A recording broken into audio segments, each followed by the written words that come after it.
So I'm obviously opposed to this gross violation of the Constitution. Gender is impossible to accurately define because chromosomal, physical, and biological sex is not binary. Intersex people at 1.7% of the population are the most obvious example of this biological fact, but every single Texan in this room exists on a biological spectrum.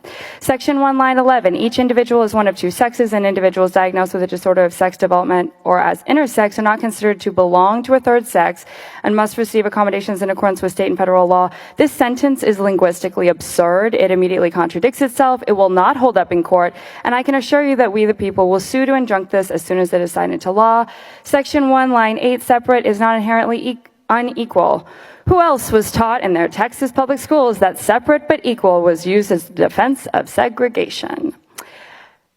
Section 2, line 16, female and woman mean an individual whose biological reproductive system is developed to produce ova. Thousands of women in Texas cannot bear children for a variety of extremely personal biological and medical reasons. This is disgusting and disrespectful, and I just cannot believe that this is an illegal document.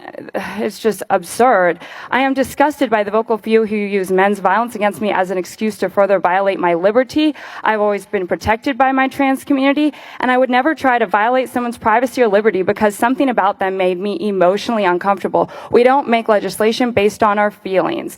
God decries violence against his beautiful creations, and I cannot imagine what he thinks sitting in heaven about the devil's message of hate and fear being elevated into the public discourse by this body. Someone asked earlier how to define a man. Google defines traditional male qualities as being brave and strong. I offer to you the strength of generations of men in my family who have fought for this country, for the rights and liberty of every Texan. I am truly astounded that we have electeds going on record telling the world that they're afraid of less than 2% of the population.